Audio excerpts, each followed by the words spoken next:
هذا اكيد انسان بيغلط على اهالي اكيد. الناس، هذا انسان عم بيلعب في بلد الناس، هذا ما بيمثلكم.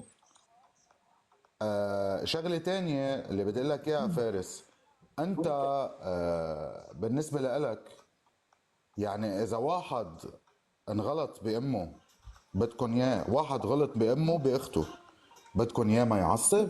انا مش عم بعصب، بس انا راح جيبه حتى لو كان في بطن سمكه يا طيب سيف. هي الاشياء بتتيح عليها ارواح في تونس هون. تمام. هو بده. طب ما هو ليه هيدي هو بده وهيدي التاني ما هو بده؟ طب ما هو بده كمان فارس يشوفه هو اياه، مش هو عم يتهمه للزلمه انه من ورا الشاشات. قال له تعا، ما قال له تعا اوكي يا اخي يا خيي والله، ماشي تعا. والله هو مسوي كثير حركات. انا لو حتى احكيهم حتى بالمزح يعني عيب علي، انا عشان ما بجيب سيره الاهالي ما بحكي هذه مش من صفات الرجوله. تربيتي واخلاقي، انا اهلي مربيني، فاهمين؟ انا متربي، انا انسان ما بجيب سيره الاهل. بس والله لو بدي اطلع لو بدي انزل لهذا المستوى، يعني والله بمسح فيه الارض، فاهمين؟ بس شغله. انا انسان مربي والحمد لله. اذا هو انسان مو مربي انا راح اربيه، ومهما طال الزمن والله راح جيبه يا سيف. ولسانه الوسخ اللي يذكر فيه اهلي وآل سامي وآلك والله راح قصه، وراح تشوف يا سيف. حقك خيي حقك، ما حدا بيقول لك غير هيك. بس ليك فارس بدي اقول لك كم نقطة. أنا وقت الموسيقى لأنه الموسيقى عالية عندي، بدي أقول لك كم نقطة، وأهمهم للنقط هي إنه شخص عمل هيك وجاب سيرة والدتك بالبرنامج، لا وكملها لما طلع جاست معهم بقصة تانية. قال انت، ما بعرف اذا سمعته، انا استفزيت يومتها وطلعت حكيت، من يومين طلعت حكيت بالموضوع. اوكي. استفزني الموضوع انه الف قصة. قال انت عم تعرفوا على اختك وما بعرف شو، وعرفت كيف عم يوصل لهم بعرف. انه وانا وقت قلت انا حكيت عن اخته. سبحان الله طلع الفيديو ليكذبه. اصلا هو قال جيب الحجيه او سال الحجيه، فانت اليوم رديت عليه سالت الحجيه بنظرك هيدا رجال ولا مش ليه رجال؟ ليه ليه؟ وقالت لك مش رجال. طيب شو بدك بعد؟ كل هوا انت وياه وليه؟ ايه بدي اعيد الحكي، بدي والله اعيد في ناس الحكي ولك مريضه منك يعني. له خنفوس. تخيل يعني هذا اخلاقهم. يعني مثلا عم بيكتبوا هلا كفو وكافي علاوي، ان شاء الله بيجيك يعني بيجيك شاب مثل علاوي بيغلط فيك وفي آلك مثل علاوي كمان. ان شاء الله كل انسان بيكتب هذا الشيء ويحب بهي الاخلاق، ان شاء الله بيغلطوا عليكم على اهاليكم. اي انسان بهي الاخلاق، تمام؟ هيك ولا لا؟ عبسي شكرا والله. ليك بدي اقول لك شغله بس، انا بالنسبه لإلي كل هول الخنافس لا اراهم شيئا. طبعا العين بالعين طبعا. والسن بالسن والبادي اظلم. هذه ابطال لا بس دور ضحيه ولا بلوط، هيدي دور يعني. الضحيه بيلعبها البصل تبعكم.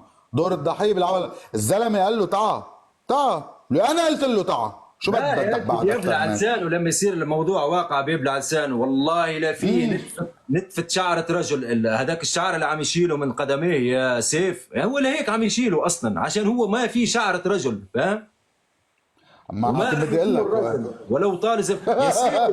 يا سيف زين. تخيل يا سيف، البنت مسكينة ذكية، مين شوه صورتها؟ هو كمان شوه صورتها كمان لزكيه، انا ما مين بعرف. مين طلعها بصورة سيئة في الحلقات، اي مثل اختي وحركات واشياء؟ مين؟ مش هو؟ والله هلا كل ليك الناس كانت موضوع كارهة. ذكي.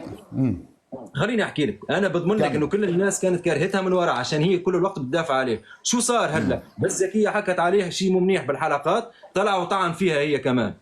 عاد عندك ايه خبر عن لانه الشيء؟ الناس بتشتغل عندك، يعني ممنوع انت لازم. ما هو ضامنها، انا بقول لك شو هو ها؟ ضامنها لزكيه.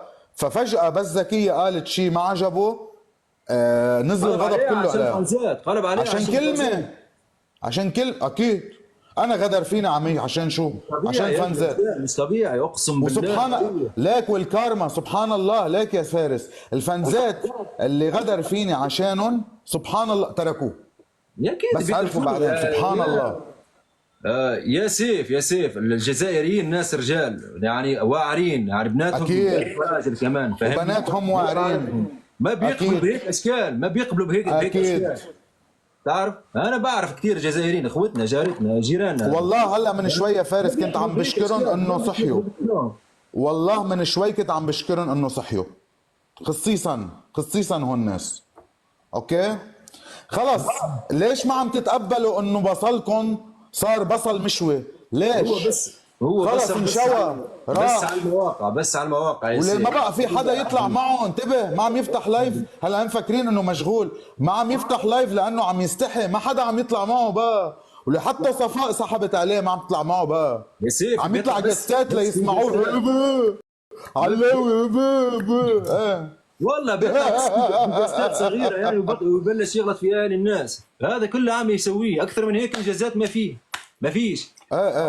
هذا اقصى انجازه، وحتى رده بيغلط في اهل الناس، غير هيك ما بيعرف يرد. لا صراحة لا، في عنده انجاز جديد خيي فارس، سوري يعني مع احترامي لك، في عنده انجاز يمكن انت منك منتبه له.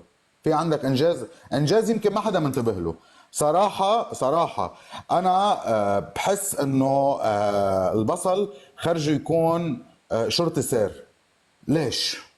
لانه بيقولوا شرطي السير. ليش؟ بيقولوا كمان يا فارس، وصلتني معلومات انه كمان بعده للان واقف ناطر حدا يسلم عليه بالفيلا.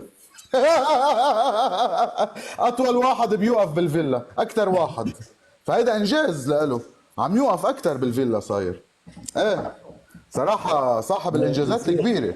اقسم بالله انا بحياتي ما شفت انسان قادر لهالدرجه، اقسم بالله والله يعني. وانتبه انه المفروض يخشى على دمه، يحس على دمه انه انا كثير اوفر، خليني على القليله انه اتراجع شوي يا خي، مش عشان حالي، عشان الانسان الناس يعني ما بقى تشوفني بهالعين يعني. على القليله حسن، على القليله اعمل شيء. لا مكمل باقي ويتمدد الى الحضيض، باقي ويتمدد الى الحضيض لينزل لتحت يا معلم. والمشكل دايما فانزاته بيحاولوا يطلعوا بصوره البطل، مش عارف كيف.